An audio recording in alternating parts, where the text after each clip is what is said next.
जय श्री काल के अवतार, नमस्कार, अस्सलाम वालेकुम, सत श्री अकाल, गौहर शाही मरहबा। मैं ज्योतिजा आप सभी का स्वागत करती हूँ भगवत गीता के तीसरे अध्याय कर्म योग में। आज हम भगवत गीता के तीसरे अध्याय के जो विभिन्न श्लोक हैं उनका वर्णन हमारे संत गणों से सुनेंगे, जिनको महाभगवान कल की अवतार गौहर शाही जी महाराज से ज्ञान की प्राप्ति हुई है। भगवत गीता ईश्वर की वाणी है, भगवान श्री कृष्ण की वाणी है और इस को समझ पाना, इसमें जो भगवान कृष्ण हमें कहना चाहते हैं, हमें समझाना चाहते हैं, ये समझने के लिए हमें एक सत्पुरुष की जरूरत होती है जो ईश्वर की तरफ से हो। ईश्वर की जैसे कि अगर कोई चाइनीज है, चाइनीज भाषा है, तो चाइनीज भाषा को तो वही व्यक्ति समझा सकता है ना जिसको चाइनीज आती हो। इसी तरह ईश्वर की अगर कोई भाषा, ईश्वर की अगर कोई वाणी है, तो उससे वही समझा सकता है जो ईश्वर की भाषा को जानता हो, जो ईश्वर की तरफ से आया हो। तो हम भले ही कितने ही बड़े विद्वान हो जाए, ट्रांसलेशन से हम भगवान श्री कृष्ण जो हमें समझाना चाहते हैं वो हम नहीं समझ सकते। इसके लिए दिव्य ज्ञान की आवश्यकता है, सदगुरु की दिव्य दृष्टि की जरूरत है और दिव्य प्रकाश जब हमारे दिल में, हमारे हृदय में उतरेगा, तब जाके वो ज्ञान हमारे अंदर उतरेगा और फिर हमारे मुख से निकलेगा। तो वही दिव्य ज्ञान जो महाभगवान कल की अवतार गौहर शाही जी महाराज से हमारे संत गणों को प्राप्त हुआ है, उसी के माध्यम से आज हम भगवत गीता के सभी अध्यायों का यहाँ पर व्याख्या सुनेंगे अलग अलग प्रश्नों के द्वारा। तो इसी संदर्भ में मैं हमारे अतिथि गणों का स्वागत करती हूँ। गीता मर्मज्ञ स्वामी विश्वानंद जी महाराज, कुल अवधूत स्वामी सच्चिदानंद नाथ जी महाराज और सूफी संत राजेंद्र निगम बाबू जी महाराज का आप सभी का इस कार्यक्रम में हार्दिक अभिनंदन है और बहुत स्वागत है। महाभगवान कल की अवतार गौहर शाही जी महाराज का आशीर्वाद आप सभी पर हमेशा बना रहे और आप इसी तरह संसार को इस दिव्य ज्ञान से जो है लाभ पहुंचाते रहे। इसी के साथ हमारे सदगुरु भगवान सूफी मास्टर यूनुस अलगोहर जी के चरणों में अपना सादर प्रणाम अर्पित करते हुए मैं इस कार्यक्रम का शुभारंभ करती हूँ। और मैं सबसे पहला प्रश्न जो कि तीसरे अध्याय से है, स्वामी विश्वानंद जी महाराज से करूंगी। प्रश्न यह है कि भगवत पथ पर चलते हुए साधक के मन में अनेक प्रश्न और शंकाओं का उत्पन्न होना क्या स्वाभाविक है? भगवत गीता में अर्जुन के प्रश्नों के उदाहरण से समझाएं। जी बहन जी, गुरु महाराज के चरणों में आशीर्वाद लेते हुए वरिष्ठ संतों का भी बहुत बहुत शुक्रिया अदा करते हुए बहन जी आपको भी बहुत बहुत प्यार और धन्यवाद दे रहे हैं। इस प्रोग्राम के सब व्यूअर्स अति हमारे मेहमान के रूप में होते हैं, उसका भी स्वागत करते हैं। चलो बहन जी के प्रश्न की उत्तर की ओर चलते हैं। बहन जी, आपका प्रश्न का उत्तर समझने के लिए श्रीमद् भगवत गीता का अध्याय, जो तीसरा अध्याय अभी हम शुरू कर रहे हैं, कर्म योग के श्लोक नंबर 1 का आधार लेके समझे तो श्लोक नंबर 1 इस प्रकार है, ज्यायसी चेत कर्मणस्ते मता बुद्धिर्जनार्दन तत्किं कर्मणि घोरे माम नियोजयसि केशव। इस श्लोक में अर्जुन अपने प्यारे सदगुरु महाराज भगवान कृष्ण को प्रश्न करते हुए स्पष्टीकरण करना चाहते हैं कि हे भगवत, दूसरे अध्याय सांख्य योग में आपने मुझे समझाया है कि समत्व बुद्धि युक्त ज्ञानी पुरुष को परम पद की प्राप्ति होती है और फलों की इच्छाओं के साथ किया जाने वाला कर्म का स्थान बहुत निम्न कक्षा में आपने समझाया है।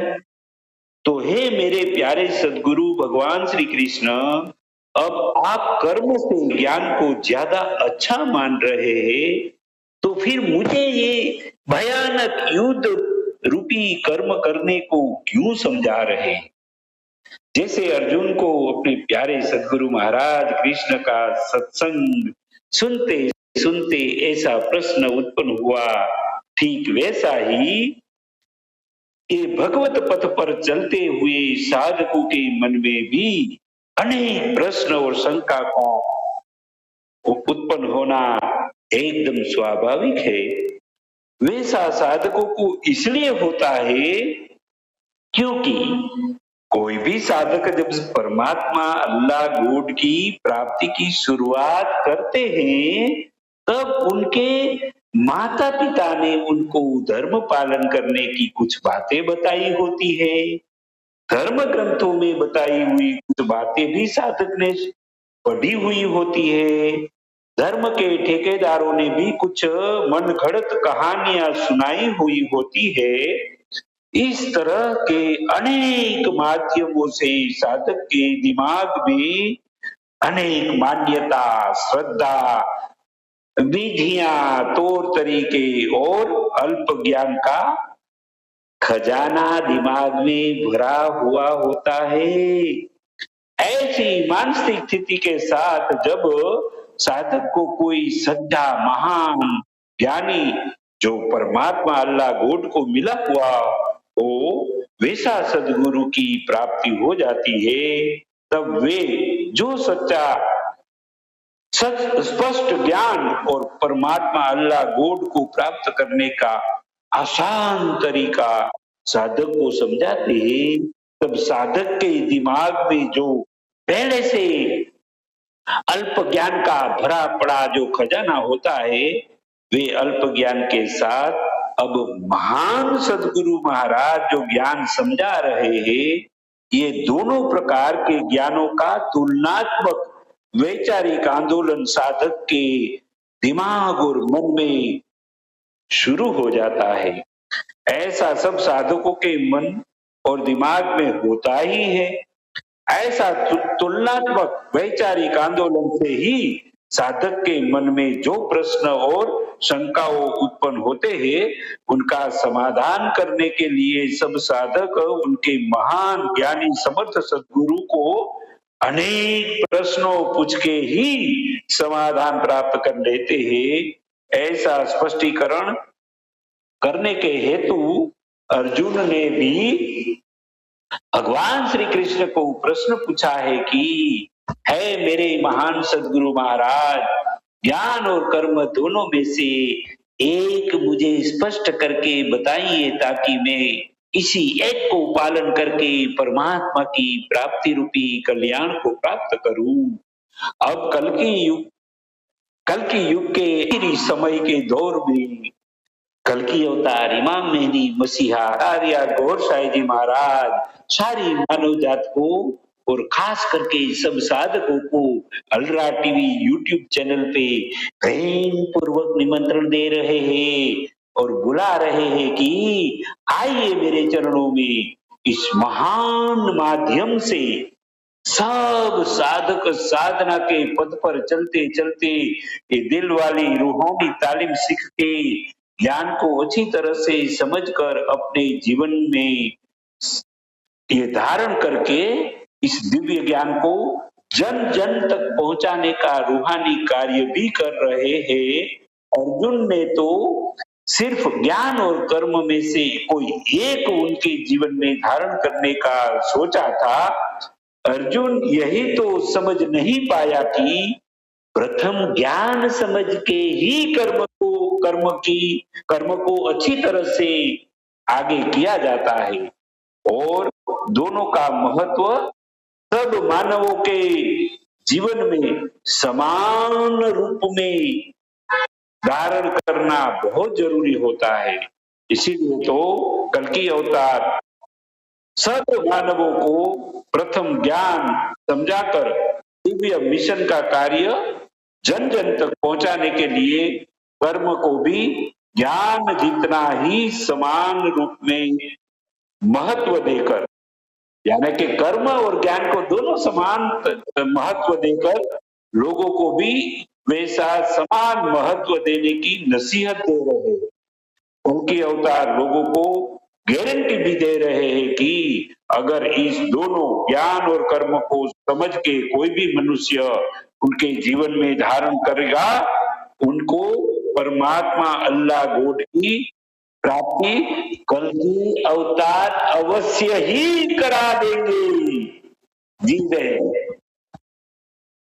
जी स्वामी जी, आपने बहुत बहुत अच्छे आपने इस प्रश्न का उत्तर दिया है। अभी बढ़ते हैं अगले प्रश्न की ओर, जो है स्वामी सच्चिदानंद नाथ जी महाराज से। प्रश्न यह है कि भगवान श्री कृष्ण ने अर्जुन के प्रश्नों का उत्तर देते हुए ज्ञान मार्ग और कर्म योग के विषय में क्या समझाया तथा अर्जुन को इस विषय को समझाते हुए क्या सुझाव दिया? कृपया इसकी व्याख्या कीजिए। सदगुरु भगवान के चरणों में कोटिसा प्रणाम। आप सभी का हार्दिक स्वागत एवं अभिनंदन है। हर धर्म का एक ही उद्देश्य है, मनुष्य को अच्छा इंसान बनाना, और वो अच्छा इंसान तब बनेगा जब उसकी बुद्धि शुद्ध हो।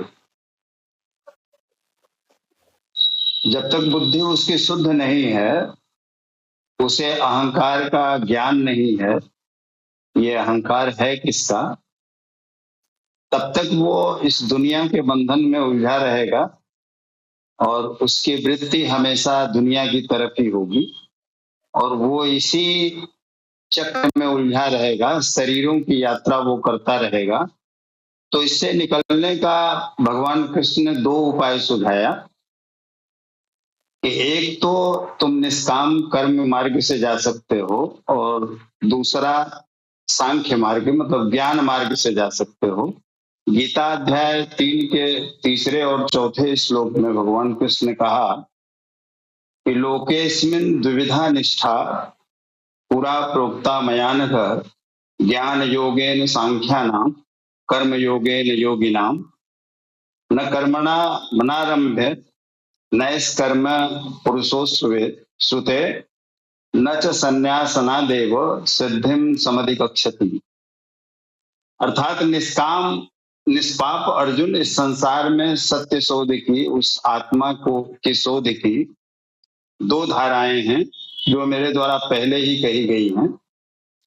पहले का तात्पर्य कि अध्याय 2 में बता चुके हैं भगवान कृष्ण। ज्ञानियों के लिए ज्ञान मार्ग और योगियों के लिए निष्काम कर्म मार्ग बताया। दोनों ही मार्गों के अनुसार कर्म तो करना ही होगा। मनुष्य न तो कर्मों को न आरंभ करने से निष्कामता की अंतिम स्थिति को प्राप्त होता है और न आरंभ की हुई क्रिया को त्यागने मात्र से भगवत प्राप्ति रूपी परम सिद्धि को प्राप्त होता है। अब तुझे ज्ञान मार्ग अच्छा लगे या निष्काम कर्म मार्ग, दोनों में कर्म तो करना ही है। और कर्म क्या करना है इसकी व्याख्या आगे बताएंगे। लेकिन इस कर्म में चाहे तुम ज्ञान मार्ग की तरफ से जाओ, अपनी बुद्धि को शुद्ध करो, उस सांख्य दर्शन के अनुसार चलो कि पंच तत्व क्या है, मन बुद्धि अहंकार क्या है, परा प्रकृति क्या है, अपरा प्रकृति क्या है, इसको जान के उस सत्य के विषय में ठीक से चिंतन करो, उन कोषों का अध्ययन करो और उन कोषों का चिंतन करो और उस चिंतन के माध्यम से वहां जाओ। लेकिन समस्या ये होती है कि अगर चिंतन कर भी रहे हो तो जिस पृष्ठभूमि से आए हो उसका चिंतन तो जाएगा नहीं। अगर कोई ये कहे कि मैं कर्म आरंभ ही नहीं करूंगा तो निष्काम हो ही गया, मैं कोई कुछ कर ही नहीं रहा हूं, तो ये तो निष्कर्मणता ही है। और ऐसे ही वो आत्मा मुझे, वो परमात्मा का मुझे ज्ञान हो जाएगा। कोई सारे कर्मों को छोड़ के संन्यास धारण कर लेता है, संन्यास धारण भी कर लिया तो जिस पृष्ठभूमि से आए हो उसका चिंतन कहाँ रुकेगा। उसका चिंतन तो तब रुकेगा जब तुम्हारी बुद्धि शुद्ध हो जाएगी, या ये कहें कि तुम्हारा कल्ब बेदार हो जाएगा, उस पे से काम क्रोध मोह ये सब जाले हट जाएंगे। इसका चिंतन जब तक समाप्त नहीं होगा, इस हृदय को स्वच्छ नहीं बनाओगे, तब तक तो वो सारी वृत्तियां तुम्हें घेरे ही रहेंगी।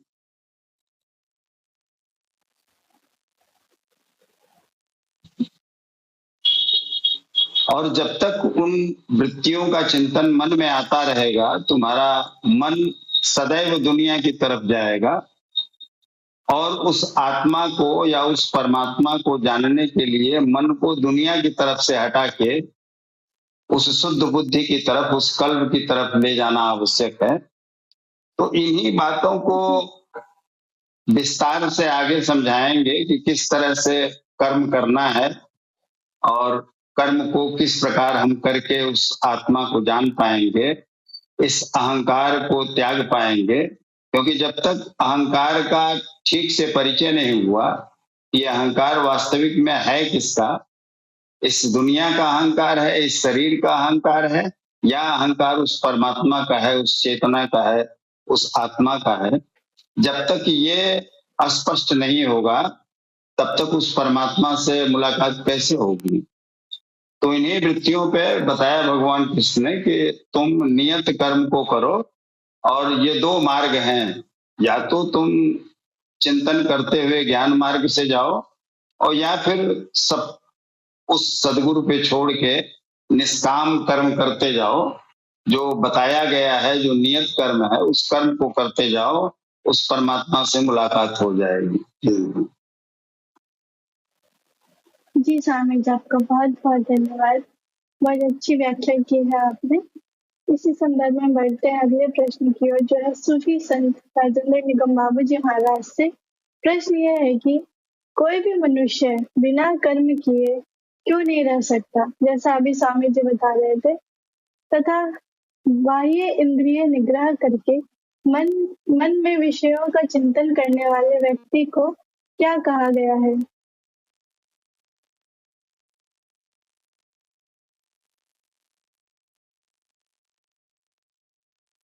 सदगुरु को मैं सन्नमा कर प्रणाम करता हूँ। तत्पश्चात हमारे पैनल में बैठे हुए दिव्य आत्माओं को भी मैं नमन करता हूँ। अपनी छोटी बहन ज्योति को भी मैं ढेर सारा हार्दिक स्नेह समर्पित करता हूँ। बहन ने जो सवाल किया है बहुत बेहतरीन सवाल है। भगवान कृष्ण समझा रहे हैं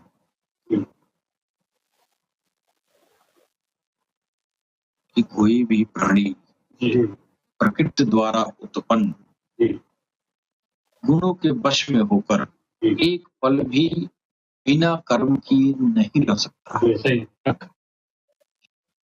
कोई भी प्राणी प्रकृति का जो गुण है, ये सत्व रजो तमो ये गुण है, जिसको ये इंसान की फितरत है, और ये इन गुणों का प्रदर्शन वो इंद्रियों के वजह से होता है। और कह रहे हैं कि कोई भी इंसान बिना कर्म किए वो कभी भी नहीं रह सकता। अब ये कर्म दो तरह का हो गए।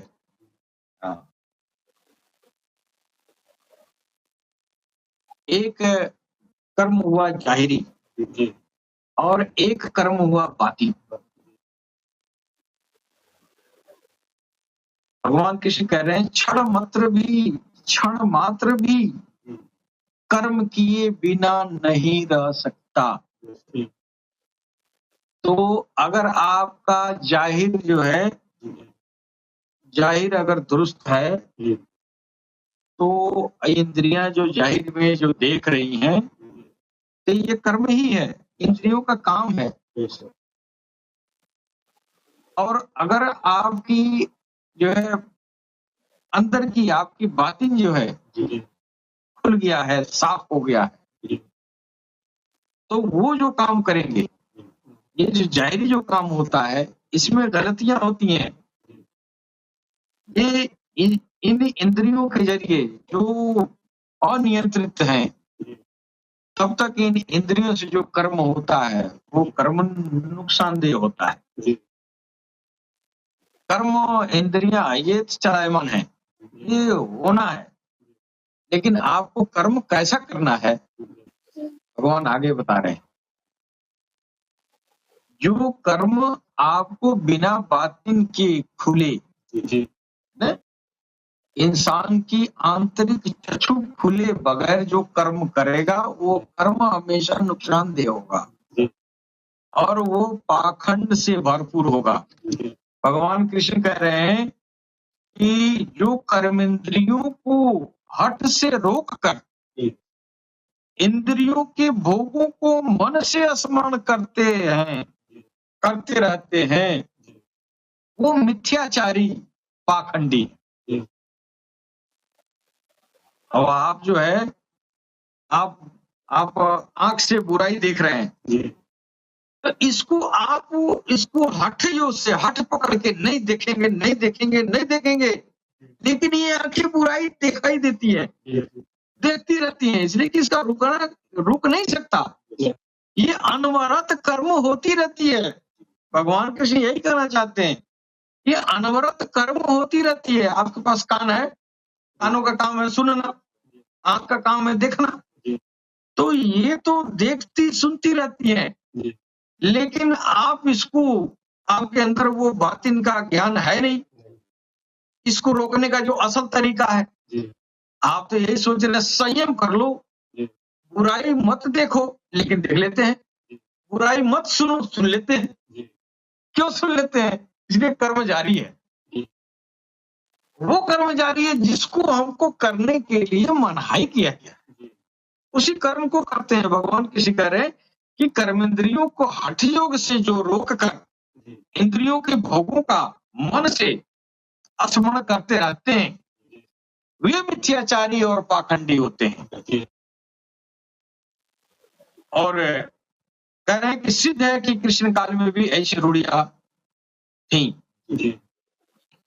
लोग करने योग्य क्रिया को छोड़कर इंद्रियों को हठ से रोक कर बैठ जाते हैं और कहते हैं मैं ज्ञानी और गुण हो गया हूँ, किंतु भगवान कृष्ण कहते हैं वे धूर्त हैं। कि कितनी अच्छी बात कही गई है। सरकार तो यही कह रहे, सरकार गौरशाही यही कह रहे हैं कि बिना तुम अपने हृदय जागरण के तुम अपने इंद्रियों पर कंट्रोल कर ही नहीं सकते। हृदय का जागरण हुआ नहीं और इंद्रियों पर कंट्रोल करने का ढोंग कर बैठा है। कर्म तो कर रहे हो लेकिन मिथ्या कर्म है। वो करने वाला कर्म नहीं है। करने वाला कौन कर्म है? आपके हृदय में भगवत नाम का अखंड संकीर्तन जारी हो जाना, ये वो अनवरत कर्म है। ये वो निष्काम कर्म है। निष्काम कर्म का मतलब ये कि आपका कोई उसमें दखल अमल नहीं है। आप सोते रहे, आपका दिल राम राम करता रहे, इसमें आपका कोई अमल दखल नहीं है। तो मालूम हुआ यह जो है निष्काम कर्म योग पर चलने के लिए आपको ऐसे गुरु की तलाश करनी पड़ेगी। बहालते मजबूरी इसलिए कि कर नहीं पाएंगे। वो गुरु का कमाल है कि आपको ऐसे कर्म में लगा देगा, वो कर्म जो है आपको वो सार्थक होगा। अब वो उस कर्म को करेंगे तो उस कर्म के जरिए कौन सा कर्म? हृदय का जागरण। हृदय का जागरण होगा, वहां नूर बनेगा, वहां ज्योति बनेगी ना। उस ज्योति और नूर के जरिए आपकी इंद्रियां कमांड होती हैं। अब आप जबरदस्ती आंख बंद नहीं करना पड़ेगा। आप जबरदस्ती अपने मन पर हट नहीं करेंगे अपने कर्मेंद्रियों पर। आपकी कर्मेंद्रियां खुद ब खुद आपके दिल से, आपके हृदय से कमांड होगी ना, हृदय का डायरेक्ट संबंध आपके जो है मन से होता है। हृदय जागरण है, हृदय प्रभु के बस में है, हृदय प्रभु के देख रेख में है। हृदय से हम भगवान से जुड़े हैं, तो उस जुड़ाव से,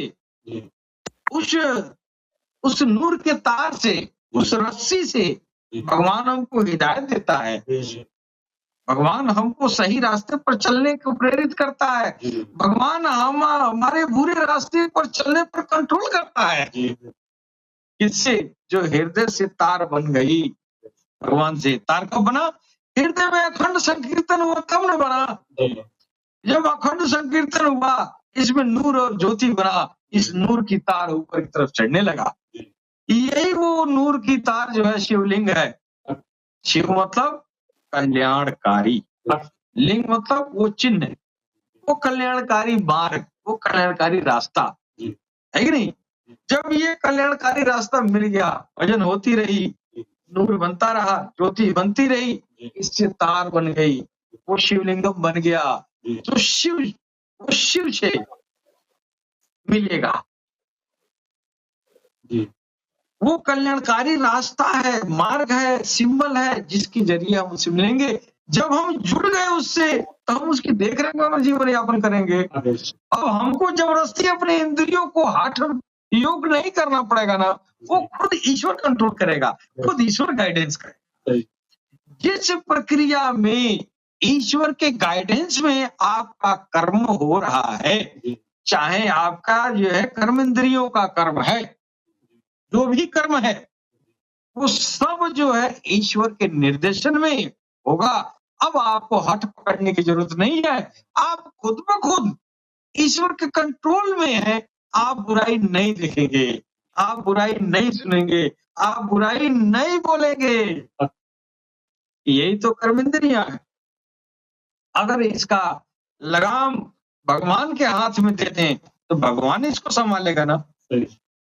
हमको जो है हट करके संभालने की क्या जरूरत है? जिस दिन आपके कर्म इंद्रियां भगवान के निर्देशन पर चलने शुरू कर दें, आप समझ जाए कि हम निष्काम कर्म योग पर चल रहे हैं। ये निश्चित ही भगवत प्राप्ति तक पहुंचा देगा। तो भगवान जो कह रहे हैं कि ये जो आपकी इंद्रियां हैं, इन कर्म इंद्रियों को हट से नहीं, आप सदगुरु को पकड़े, सदगुरु से अपने हृदय को जारी सारी करवाएं। वो जारी सारी हो गया, फिर वो काम होता रहेगा, वो कर्म होता रहेगा। उस कर्म को करने के लिए इन्होंने कहा, इस कर्म को नहीं कहा कि तुम जबरदस्ती अपने इंद्रियों को संयम करो। यही जबरदस्ती संयम करते करते वो तो बेलगाम घोड़ा है, वो लगाम तो गुरु पहनाता है। ये इंद्रियां जो है बेलगाम घोड़े हैं। ये घोड़ा कहीं दौड़ जाता है, कभी कमांड में रहेगा, उसको फुचकारते रहेंगे, उसको पुलाते रहेंगे, डरते रहेंगे, उसके मन की बात है छलांग लगा देगा। बड़े बड़े लोग, बड़े बड़े योगी धाराशायी हो जाते हैं। वो यही कारण है। और भगवान कह भी रहे हैं कि ये लोग मिथ्याचारी और पाखंडी है, न कि ज्ञानी है। ज्ञानी कौन है? जो निष्काम कर्म योग पर चल रहा है, यानी वो कर्म जो उसके बस की बात नहीं है, वो नहीं कर रहा है, भगवान करवा रहा है, जिसमें भक्त का कोई अमल दखल नहीं है। अगर यह काम भक्त के बस में होता, तो ये जो है गुरु की तलाश क्यों करनी पड़ती है? मंदिर मस्जिद बने हुए हैं, कहीं जाके ये कर्म करता रहता, और लोग करते आए हैं। क्या करते आए हैं तो वो पाखंडी और मिथ्याचारी हो गए ना। इसलिए भगवान कृष्ण कह रहे हैं कि तुम उस प्रक्रिया से कर्म नहीं कर रहे हो जिस प्रक्रिया से तुम्हारा कल्याण होगा। अगर कल्याणकारी मार्ग चलोगे तो तुम्हारा इंद्रिय कंट्रोल भगवान खुद करेंगे, तुमको कुछ करना ही नहीं है। इसीलिए ये निष्काम कर्म योग समर्पण है, पूर्णतया समर्पण। यानी आप नथिंग, जो है वो मेरा आराध्य है। जब ऐसे छोड़ दिए तो यही तो सूफियों का जो है निष्काम कर्म योग है तो है। सूफी अपने ऊपर कहाँ करता है, अपने बल भरोसे कहाँ करता है, वो तो सारा भरोसा अपने इष्ट के ऊपर छोड़ देता है। ये दिल को अल्लाह अल्लाह में लगाना है, इस दिल को भगवान के नाम से जारी करना है, इस दिल में भगवान का अखंड संकीर्तन करवाना है। ये तो मेरे बस की बात नहीं है प्रभु, ये आप ही कर पाएंगे। जो कोशिश करता है, अभ्यास करता है, जिसके अंदर घमंड आता है, वो प्रयास तो करता है लेकिन उसके हाथ में ही नहीं है। भगवान चाहेगा तो उसका नाम तेरे दिल में जाएगा, चाहे नाम हो राम हो या अल्लाह, वो चाहने पर होगा और उसको चाहने वाला तेरे बस की बात है नहीं। इस चाहने के लिए यानी भगवान के चाहने के लिए हम गुरु का हाथ पकड़ते हैं, इसलिए गुरु से भगवान से मित्रता है ना, तो वो हमारे होलिये को ले जाता है, कहता है इसको दोस्त बना लो। अगर वो दोस्त बनाना चाहे तो फिर मेरा दिल जो है जारी हो जाता है राम राम राम राम राम राम राम राम राम राम राम राम। हम सो रहे हैं तो भी राम राम, उठ रहे हैं तो भी राम राम, खा रहे हैं तो भी राम राम, जा रहे हैं तो भी राम राम, व्यापार कर रहे हैं तो भी राम राम। अब ये निष्काम कर्म योग हो रहा है, ये जो जुड़ने की प्रक्रिया निष्काम हो रही है ना, ये आपकी अमल दखल नहीं हो रही है। कहाँ से हुआ? गुरु से हुआ। और वही काम, वही कृष्ण कह रहे हैं, कहे अर्जुन वो काम है करने वाला, वो कर्म करो जिस कर्म से तेरा कल्याण हो। हाँ, तो ये जो है इंद्रियों को अपने बस में जबरदस्ती अपने मन से कंट्रोल करेंगे तो ये इंद्रियां जो है ये बेपरवाह है, लेकिन इसका लगाम सिर्फ और सिर्फ गुरु पकड़ सकता है। और गुरु का टेक्नोलॉजी है पकड़ने का, ऐसा नहीं कि आके तेरा बुद्धि पकड़ ले, ऐसा नहीं। वो तरीका बताते हैं ना, भगवान कृष्ण का ये सांसों में भगवान का नाम लो, सांसों से जब तक मन शामिल नहीं होगा सांसों में चलेगा नहीं। मन का संबंध तेरे हृदय से है, ये राम राम सांस में गया, सांस से मन में गया, मन से हृदय में गया। जब नाम गया तो कभी न कभी नाम वाला आ ही जाएगा। नाम गया तो नाम से सफाई हुई, और ये घर है उसका नाम। जब घर साफ साफ हो गया, वो अपना साफ साफ घर देखा, अपने आगे बढ़ गया। इस कर्म को करने वाला, इस घर की सफाई करने वाला, इस कर्म की तरफ इशारा कर रहे हैं, ये कर्म तेरा कल्याणकारी है, बाकी कर्म कल्याणकारी नहीं है। इसलिए कि तुम अपने बस में चाहते हो अपने इंद्रियों को रोक लें, वो रोकता नहीं है, तो तेरे बस की बात नहीं है। और आप देखेंगे इस दुनिया में बड़े बड़े साधु संत और अपने को सिद्ध और ज्ञानी दिखावा करने वाले लोग, ये सारे लोग जो है, ये जो है जीवन के किसी न किसी अवस्था में जाके तो शैतान नकाब उठाई दे रहा है, तो शैताने करवाता है, आसुरी आत्मा करवाती है। तुम ढोंग करो विद्वान का, तुम ढोंग करो संत का, तुम ढोंग करो हम भगवान से मिले। अब कुछ लोग कह भी रहे हैं हम भगवान से मिले हैं, भगवान से बात की है, भगवान ने ये कहा, भगवान ने वो कहा। ये क्या है? वो मिथ्याचारी है, पाखंडी है। भगवान किसने कहा पाखंडी मत बनो, दिल में भगवत नाम को लाओ, वो काम करो, निष्काम कर्म योग, जो तुझको न करना पड़े, तेरा आराध्य ही सब करेगा। वही है हृदय सिमरन। इसी निष्काम कर्म योग पर चलाने के लिए भगवान सदगुरु सैयदी यूनुस अल कमर दिन रात निरंतर निस्वार्थ इंसानियत की सेवा में लगे हुए हैं कि इस निष्काम कर्म योग पर सारी इंसानियत चल दे, ताकि ये बोझ इंसानियत के ऊपर न रहे। ये सारा काम इष्ट करेगा। तो मेरा ख्याल है कि बहन जी का सवाल हम जवाब दे चुके होंगे। जी बहन जी। जी आपको बहुत बहुत धन्यवाद। अभी बढ़ते हैं अपने अगले प्रश्न की ओर, जो है स्वामी विश्वानंद जी महाराज से। प्रश्न ये है कि भगवान श्री कृष्ण के अनुसार श्रेष्ठ कर्मयोगी कौन है तथा नियत कर्म करने का क्या महत्व बताया गया है? जी अस्सलाम वालेकुम।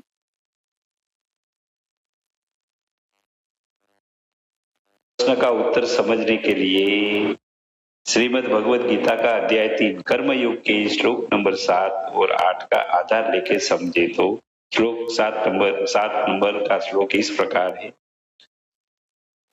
अस्तित्व इंद्रियाणि मनसा नियम्यारभते अर्जुन कर्मेन्द्रियः कर्मयोग मसक्तः स विशेष्यते।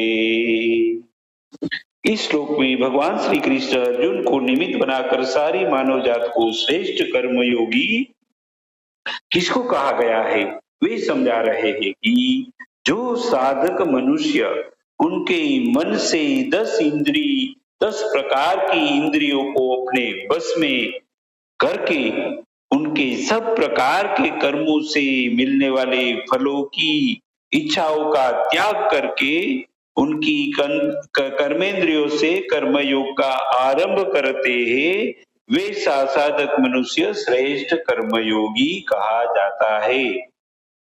5254 साल पहले अर्जुन ने अपने प्यारे सद्गुरु महाराज श्री कृष्ण भगवान को यह नहीं पूछा था कि हे भगवान मैं मेरे मन को 10 प्रकार की इंद्रियों को अपने बस में कैसे कर पाऊंगा।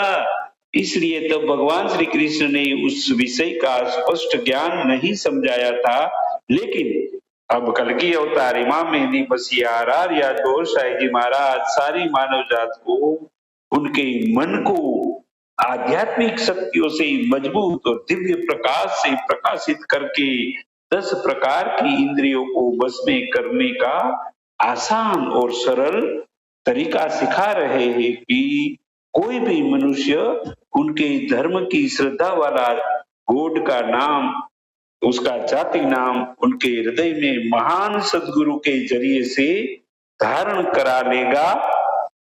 उसके बाद उनके मन को हृदय में लगा के हृदय की धड़कनों के साथ धारण किया हुआ गॉड का जाति नाम का टकराव करके प्रेम से सिमरन यानी कि जिक्र करेगा तो हृदय में दिव्य प्रकाश यानी कि नूर उत्पन्न होना शुरू हो जाएगा। वे दिव्य प्रकाश से हृदय में स्थित जीवात्मा बेहोशी से जागृत होके आध्यात्मिक प्रकाश से प्रकाशित और आध्यात्मिक शक्तियों से शक्तिशाली हो जाएगा। उसके बाद मजबूत जीवात्मा से जुड़ी हुई साधक मनुष्य की बुद्धि को भी वो मजबूत कर देगा जीवात्मा, और मजबूत बुद्धि से जुड़ा हुआ साधक का मन जो है वो भी बहुत मजबूत हो जाएगा। फिर साधक मनुष्य उनके मजबूत मन से ही 10 प्रकार की इंद्रियों को उनके बस में कर लेगा। मन में परम शांति और जीवात्मा को परम सुख मिल जाने से आसानी से कर्मों से मिलने वाले फलों का त्याग कर पाएगा। उसके बाद वैसा साधक मनुष्य उनकी कर्मेंद्रियों से सब प्रकार के कर्मों को करेंगे तब वे श्रेष्ठ कर्मयोगी कहलाएगा। आगे भगवान श्री कृष्ण सारी मानव जात को मनुष्य के जीवन में संबंधित नियत यानी कि निर्धारित कर्म को करने का महत्व इसी अध्याय 3 कर्मयोग के श्लोक नंबर 8 में समझा रहे हैं कि नियतम कुरु कर्म त्वं कर्म ज्यायो हय कर्मणः शरीर यात्रापि च तेन प्रसीदयेद कर्मणः। इस श्लोक में भगवान श्री कृष्ण सब मनुष्यों को समझा रहे हैं कि इंद्रियों को नियम पालन में रख के सब मनुष्यों को उनके जीवन के संबंधित नियत यानी के निर्धारित कर्म को अपना कर्तव्य मान के समझदारी से करना चाहिए, क्योंकि कर्मों को न करने से तो कर्मों का करना ज्यादा अच्छा है। और अगर कोई भी मनुष्य अपने नियत कर्मों को नहीं करेंगे तो उनका शरीर निर्वाह भी नहीं हो पाएगा और पारिवारिक जिम्मेवारियां अच्छी तरह वहन नहीं करेंगे तो संपूर्ण परिवार के सदस्य के साथ स्वयं दुखी होके नष्ट भी हो जाएंगे। इसीलिए सब मनुष्यों को भगवान श्री कृष्ण उनके नियत कर्मों को करने का महत्व इसी रीति से समझा रहे हैं। अभी कल की अवतार इमामति मसीहारार या गौर साई जी महाराज शरीर के अंदर स्थित 15 प्रकार की सहायक आत्माएं और एक मनुष्य की मुख्य आत्मा को सदा के लिए जीवंत रखने के लिए हृदय सिमरन रूपी नियत यानी कि निर्धारित कर्म को करने का सिखा रहे हैं। इससे तो आज लाखों लोगों ने उनके शरीर में स्थित ये 16 प्रकार की आत्माओं को दिव्य प्रकाश रूपी खुराक खिलाकर मजबूत बना के परमात्मा अल्लाह गॉड की मुलाकात करने लायक बना लिया है। जी बहन जी स्वामी जी, आपका बहुत बहुत धन्यवाद। अभी बढ़ते हैं अपने अंतिम प्रश्न की ओर, जो है स्वामी सच्चिदानंद भारती जी महाराज से। प्रश्न यह है कि भगवान श्री कृष्ण के अनुसार यथार्थ कर्म क्या है तथा क्या अच्छे भाव से किए जाने वाले सांसारिक कर्म भी यथार्थ कर्म में आ सकते हैं? अगर हम गौर से देखें तो 3 काम तो हर जीव करता है, चाहे वो पशु हो, पक्षी हो, इंसान हो। जो प्रकृति के द्वारा बंधन है, जो प्रकृति के द्वारा नियत कर दिया गया है कि इसके बिना काम ही नहीं चलेगा। सबकी आवश्यकता है भोजन करना, और भोजन कर लिया, ऊर्जा उससे ले लिया तो मल त्याग करना। ये दोनों काम हो गए तो फिर सृष्टि को आगे बढ़ाना, प्रजनन करना अर्थात मैथुन। ये 3 काम तो नियत है, एकदम निश्चित रूप से हर जीव को करना है, और यही लोक का बंधन है। तो वो कर्म क्या है? तो कर्म को बताया कि यज्ञार्थात् कर्मणो अन्यत्र लोकोयम कर्म बंधन। यज्ञ की जो प्रक्रिया है वही कर्म है, बाकी सब लोक का बंधन है, इस संसार का बंधन है। बाकी जो भी काम करते हो आप इन्हीं तीनों से संबंधित करते हो, इसके अलावा आप कुछ नहीं करते। आप अच्छा खाने के लिए नौकरी करते हो, मेहनत करते हो, मजदूरी करते हो, मनुष्य हो तो, और पशु हो तो जहां मिल गया भोजन वहीं चर लिया, वहीं आसमान में सो लिए। तो ये लोक के बंधन में हर जीव लिप्त है। तो यज्ञ का कर्म क्या है? क्या वो समिधा में आहुतियां डाल देना यज्ञ है? या वाम मार्ग में जो नाभि को यज्ञ कुंड समझ के अपनी समस्त बुराइयों के साथ इस पूरे ब्रह्मांड का ही आहुति दे देते हैं, ये यज्ञ है? ऐसा नहीं। यज्ञ वो है जो आपको तो जो मिल गया है उसमें आपका कोई प्रयोजन रह नहीं गया। जो एआई मोड पे आपका कल्ब बेदार हो गया, वहां राम राम होने लगी, नूर बनने लगा, तो उसमें आप क्या करोगे? वहां तो सब गुरु कर रहा है, या वो परमात्मा कर रहा है, या वो कल्ब कर रहा है, तो आप कौन सा यज्ञ करोगे? प्रश्न तो ये उठता है ना। एक कुरान की में एक लाइन हमको याद आ गया, वो मिम्मा रज़क़ना हूं, जो तुम्हें मिला है उसको और आगे बढ़ाओ। यज्ञ की प्रक्रिया तो ये है ना। अगर हमने मास्टर की डिग्री ले लिया और उस डिग्री का कोई औचित्य ही नहीं है, लेकिन हम घर में रखे हैं, तो उससे क्या फायदा है?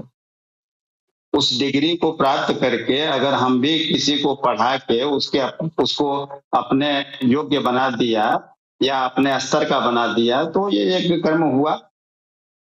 नियत कर्म तो यही है ना कि इंसानियत को कैसे खूबसूरत आप बनाओगे, सबके दिलों में प्रेम कैसे बसाओगे, अच्छा इंसान कैसे लोगों को बनाओगे, ताकि उनकी बुद्धि शुद्ध हो जाए। और जब बुद्धि शुद्ध हो जाएगी तो उनका अहंकार धीरे धीरे परिवर्तित होने लगेगा, और वो जान जाएंगे कि अहंकार मेरा नहीं है, इस शरीर का नहीं है, इस दुनिया का नहीं है, अहंकार तो उस परमात्मा का है, उस आत्मा का है। जब तक वो है शरीर में तब तक हम अहंकार कर रहे हैं, क्योंकि बोध ये हमको हो गया है कि ये शरीर ही मैं हूं। जो है नहीं उसको हम अहंकार मानते हैं, और जो वास्तव में अहंकार है उसका पता नहीं है। तो जो आपको मिला है, जो ज्ञान आपको मिला है, जो आराम आपको मिला है कि आपका कल राम राम कर रहा है, ज्योति बन रही है, आपका रास्ता तय हो रहा है, तो इस बात को और लोगों तक पहुंचाओ। आप इस बात का प्रचार करो, आप लोगों को बताओ कि एक ऐसी टेक्निक है, एक ऐसा भी इस दुनिया में गुरु है जिसके चाहने से, जिसके नजरे करम से आपका दिल भी राम राम करने लगेगा, और फिर आप दुनिया के काम करते रहो, रोटी रोजी कमाते रहो, दिल आपका राम राम करता रहेगा और आपकी अंतिम मंजिल मिल जाएगी। तो मेरी नजरों में ये यज्ञ कर्म है, जो नियत कर्म भगवान कृष्ण ने उस जमाने में कहा। तो उस जमाने का नियत कर्म था कि सांसों में राम राम करो। अब तो उस सांसों की प्रक्रिया से हम आगे बढ़ गए हैं ना, दुनिया बहुत बदल गई है। गंगा में बहुत पानी बह गया, समुद्र में जाके मिलने को तैयार है। अब उस घाट पे खड़ा है पानी, जहां समुद्र दिख रहा है, जहां परमात्मा दिख रहा है। तो उस स्थिति का वर्णन करो ना आप। नहीं, यज्ञ वो नहीं है, यज्ञ ये है कि इस दुनिया में ऐसा सदगुरु उपस्थित है जिसकी नजरों से आपके दिल का तार, आपके दिल का जो जाल है वो हट जाएगा, और आपका दिल भी राम राम करने लगेगा, आपका दिल भी अल्लाह अल्लाह करने लगेगा, जिससे आपके दिल में भी नूर बनेगा, और उस नूर की तार उस हब्ल अल्लाह से जुड़ जाएगी, और आप उसको जान जाओगे, आप उसका स्वरूप बन जाओगे। ये यज्ञार्थ कर्म है। यज्ञ के लिए जो किया जाने वाला कर्म है वो ये है। हमारी नजरों में या हम लोगों के लिए जो यज्ञ है वो यही है कि आप अधिक से अधिक लोगों तक इस बात को पहुंचाओ, अधिक से अधिक लोग जान पाएं कि उनका कल्याण कैसे होगा, वो अच्छे इंसान कैसे बन पाएंगे। और जब तक अच्छे इंसान नहीं बनेंगे तब तक उनको परमात्मा का बोध नहीं होगा। इंसान बनने के लिए उनको इन कर्मों की चिंता करने की कोई जरूरत नहीं है कि हम अपने इंद्रियों को साधें, हम उनको अपने बस में करें। किसी के द्वारा आज तक बस में किया जा सका है? मैंने तो देखा विश्वामित्र भी भटक गए, चमन ऋषि भी भटक गए, और वर्तमान में आप देख ही रहे हैं तमाम साधु संत हैं, चाहे वो राम रहीम हो, चाहे आसाराम हो, चाहे और कोई हो, तमाम साधु संत भटके हैं, या इनको ऊपर राजनीति के तहत इनको फंसाया गया है, लेकिन जो दिख रहा है वही तो हम कहेंगे।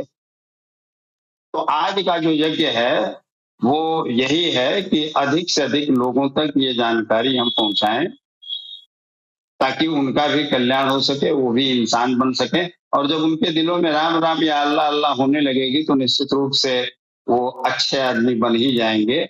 उनका अपने इंद्रियों पे नियंत्रण होने ही लगेगा, उनको काम नहीं सताएगा, उनको क्रोध जल्दी नहीं आएगा। क्रोध तो आएगा लेकिन वो क्षणिक आएगा। ऐसा नहीं होगा क्रोध आ गया तो अब 7 जन्म तक हम भी एक गट्ठी बांधे रहे कि नहीं वो तो मेरा दुश्मन है, उससे बात नहीं करनी है। एक मोमिन का या एक भक्त का क्रोध क्षणिक होता है। क्रोध आया और चला गया, तब तो वो मोमिन है, तब तो वो भक्त है, नहीं तो अच्छा इंसान नहीं है। जिसने गांठ बांध लिया वो कतई अच्छा इंसान नहीं हो सकता, और वो परमात्मा के रास्ते पे नहीं जा सकता। तो मेरी नजरों में यही यज्ञार्थ कर्म है, जो यज्ञ की प्रक्रिया है, और इस प्रक्रिया को ही कर्म कहते हैं। यही आज की तिथि का निर्धारित कर्म है। जी जी, अभी आपने बताया है कि कर्म यज्ञ की प्रक्रिया ही कर्म है। तो अगले एपिसोड में हम जानेंगे कि यज्ञ क्या है, इसकी संपूर्ण जो है एक्सप्लेनेशन को हम समझेंगे अगले एपिसोड में। तो तब तक के लिए आप सभी का धन्यवाद। आप सभी ने भावगन करके उतारा गौर शाही जी महाराज के आशीर्वाद से इसका जो अध्याय 3 का बहुत ही खूबसूरत शुरुआत की है। तो और भी इसमें महत्वपूर्ण पॉइंट्स मिलेंगे, क्योंकि ये कर्म योग है और कर्म पे ही हमारे सनातन धर्म पे से ज्यादा बल दिया जाता है कि कर्म करो फल की चिंता मत करो। और ये हर कोई कहता है, भले वो किसी भी फील्ड का हो, भले वो बिजनेसमैन हो, भले वो टीचर हो, तो असल में वो समझते ही नहीं कि असल में कर्म क्या है। तो ये आप सभी के माध्यम से ये हमारे लोग जान पाएंगे कि जिसे वो कर्म कहते हैं, वो अपनी फील्ड के चीजों को ही कर्म समझते हैं।